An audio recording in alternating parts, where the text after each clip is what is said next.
A funeral procession for the living. For some spectators, it's a bizarre show.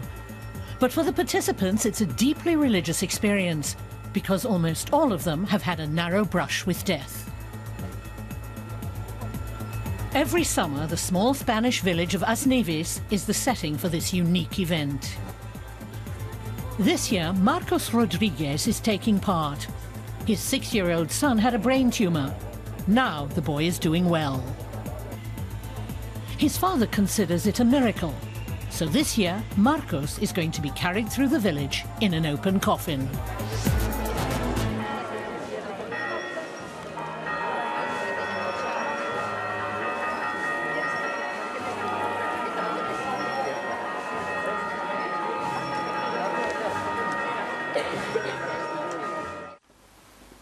Memories of happier times. Nicolas was just a boy who loved cartoons and FC Barcelona. But then, at the age of 5, he began to get increasingly frequent headaches. It didn't take long for doctors in the hospital to find the cause. Nicolas had advanced cancer. In each department of the hospital, the diagnosis got worse. Your son has a brain tumor. Your son has a large brain tumor. Your son's tumor is growing very rapidly. We don't understand how he can see so well. He's very ill. We'll have to operate immediately. He has to stay here. Back then, the doctors gave Marcos little hope. They said his son might never wake up again.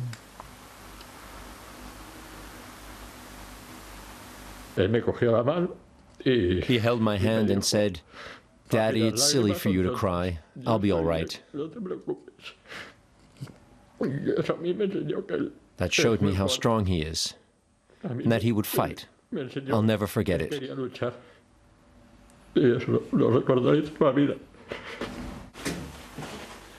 Nicolas survived the surgery almost miraculously, but the fear remains. This afternoon, he's visiting his father. His parents are separated. But first, Marcos has another appointment with a friend who was especially supportive. In a few days, the two plan to meet in the village where his friend lives. That weekend, a procession to honor Santa Marta is taking place there.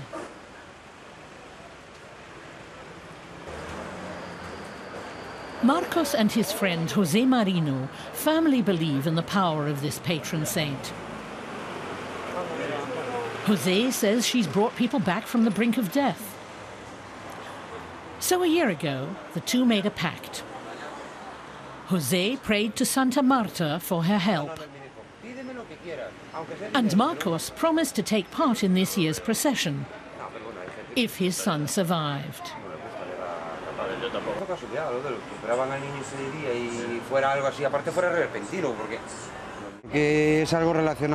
For me, it was about helping someone I love. And when it's a matter of life and death, any kind of help is welcome. He loves my son, and my son loves him. And this is Santa Marta dei Bartimi. In the Bible, St. Martha was the sister of Lazarus, whom Jesus raised from the dead. That's why many devout Christians still believe she will protect them from death. What's special about this procession here in Spain is that believers don't follow the saint on foot. They lie in open coffins. The parish priest, Alfonso Pesada, has more work when the procession takes place than at any other time of the year.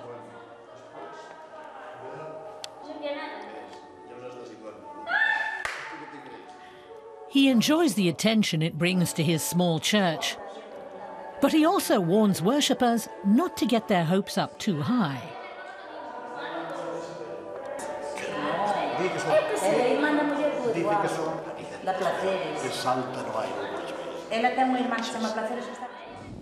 There are people who are told they have just 6 months to live, then they survive another 5 years. That can be because their medication worked.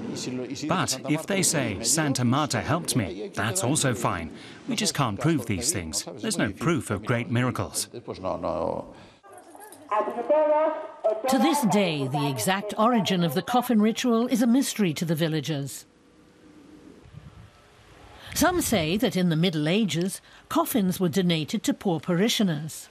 Others see influence from pre-Christian traditions. The northern Spanish region of Galicia is a place where many spiritual practices have survived right up to the present. The big day begins.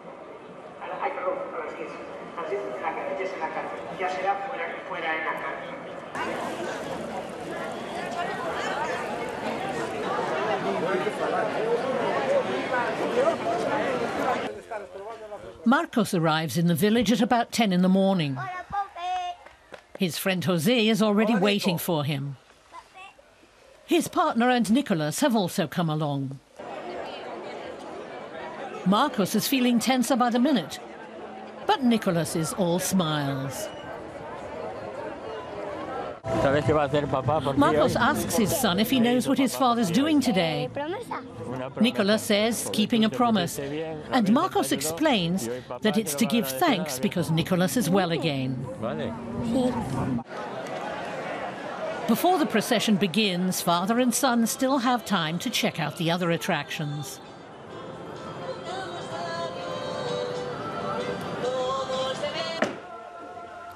In the meantime, final preparations are taking place on the church square. The women from the organising committee have set up a temporary altar in a tent. The church is much too small for the many thousands of visitors they expect today.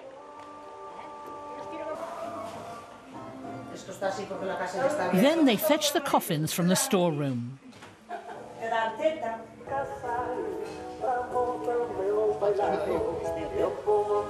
There are a record number of 12 applications for a coffin this year.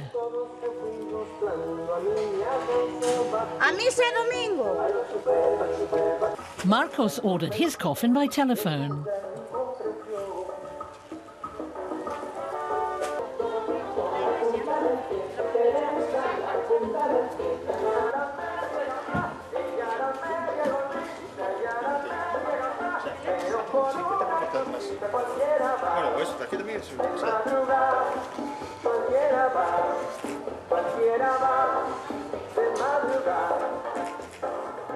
What they don't want here are spectators or journalists who just want to lie in a coffin for fun. They came here as if they wanted to make a film. But this is no film. For us, it's reality. Well, they have to live with their actions.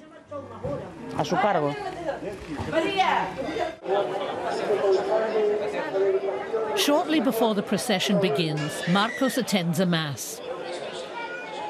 He tells us he's never seen himself as an especially religious person and that he's critical of many aspects of the Catholic Church.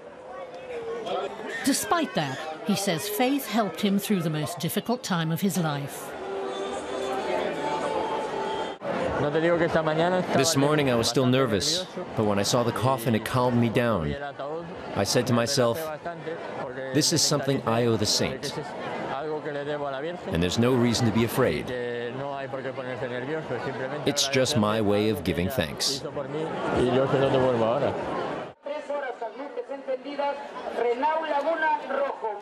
Then it starts. In the church, the participants lie down in their coffins.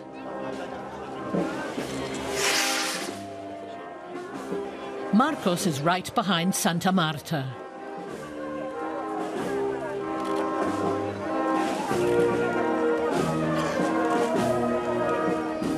The coffins will be carried in the sun for 2 long hours.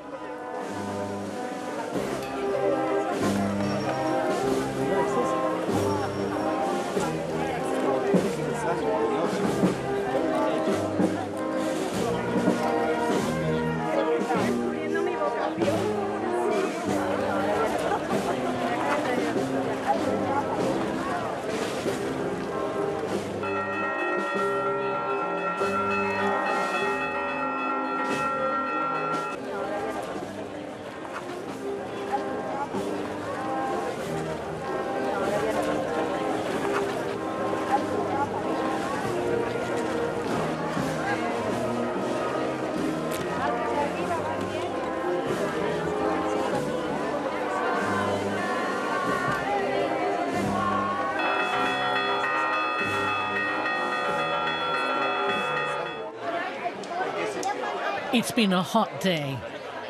Marcos is exhausted.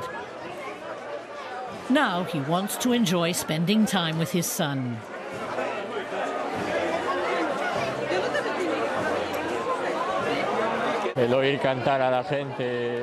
Hearing the people singing to the saint is really moving. Everything that happened this past year went through my mind again.